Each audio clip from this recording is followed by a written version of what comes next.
विकारी है, विकारियों की बुद्धि में ज्ञान नहीं आएगा। कान खोलना सुन लो। जिनके अंदर काम, क्रोध, लोभ, मोह, अहंकार है, उसकी बुद्धि में ज्ञान आएगा ही नहीं। और यहां बड़े बड़े असुर आए हैं 20 सालों में, बड़े से बड़े महिषासुर के भी बाप आए हैं। बाप के अलावा किसी का ज्ञान नहीं सुनना है, किसी को फोन नहीं करना है। अगर बात सुनी, समझ में आया, किसी को बात में चक्कर में आना नहीं है, सुनना डायरेक्ट डीवीडी लगा के ज्ञान सुनो। क्या किसी का फोन आए तो बोल देना मुझे नहीं बात करनी, क्या? क्योंकि यहाँ बड़े बड़े असुर भी आते हैं, पता नहीं कांटे भी आते हैं, फूल भी आते हैं।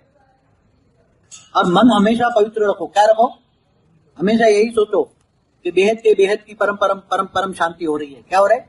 बेहद के अनंत कोटि ब्रह्मांडों में बेहद के बेहद की परम परम परम शांति हो रही है। ये बेशक यही संकल्प किया करो, सोचना ही नहीं है। तो तुम जो वाइब्रेशन फैलाओगे, पॉजिटिव वाइब्रेशन फैलाओगे, तो तुम्हारे घर के वायुमंडल अच्छे हो जाएंगे। तो अच्छे वायुमंडल तुम्हारे को आत्मा की शक्ति भी बढ़ेगी। विकारों से होता है विनाश, प्योरिटी से होती है स्थापना। समझ में आई? पवित्रता ही सुख शांति की जननी है।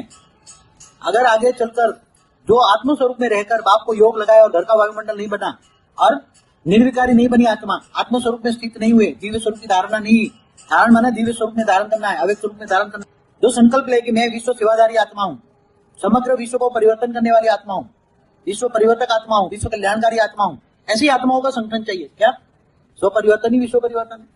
किसी के प्रभाव में नहीं आना। समझ में आए? यहाँ कांटे भी आते, फूल भी आते हैं। ऐसी आत्माएं रूहे गुलाब है, देसी आत्मा चाहिए। यहाँ सर्वस्व त्यागी, सब कुछ विश्व कल्याण में लगाने वाले। अपने मन को पवित्र कैसे रखोगे? जैसा अन्न वैसा मन, जैसा अन्न वैसा अन्न तुम्हारा शुद्ध होगा तो मन भी पवित्र बनेगा।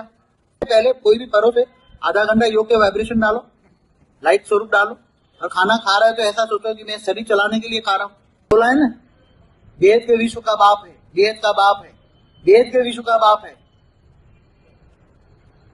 इसलिए ऐसा मत लिखो कि ब्रह्मा कुमारी से आएंगे, वो रह जाएंगे साइड में। डीके पीबीके वाले कोई नहीं आएंगे मेरे पास। वो तो जानवर बुद्धि है। 5000 साल का वर्ल्ड ड्रामा कहने वाले पत्थर बुद्धि है। वेद का ड्रामा है। 5000 साल का वर्ल्ड ड्रामा धरती पर स्वर्ग होगा। ये मृत्यु लोक को कहते हैं स्वर्ग होगा 5 तत्वों में। पहले ज्ञानी तू आत्मा, मैं जप तप ध्यान योग से नहीं मिलता। गीता में क्या कहा है? बार बार तू आत्मा, मुझे कौन जान सकता है? ज्ञान से मैं मिलता हूँ, जप तप ध्यान योग से मैं नहीं मिलता हूँ। गीता में क्लियर कहा है, मैं ज्ञान से मिलता हूँ। ज्ञानी तो आत्मा मुझे विशेष प्रिय है। और ज्ञानी तो होगी तो योगी तो होंगी। ज्ञानी आत्मा पवित्र ही होगी, निर्विकारी होगी। अगर विकारी है तो समझ लो ज्ञानी नहीं है। योगी तो आत्मा है तो प्योरिटी मस्ट, अतकी नहीं, यहाँ तो भेद की प्योरिटी चाहिए। हर पर हर संकल्प चाहिए कि मैं बेहद का विश्व कल्याणकारी आत्मा हूँ, विश्व सेवादारी हूँ। हर पर याद रखना है। अगर विश्व सेवादारी नहीं बने, विश्व कल्याणकारी नहीं बने, तो कुछ भी नहीं मिलेगा। झूठी माया, झूठा देख संसार। हाँ,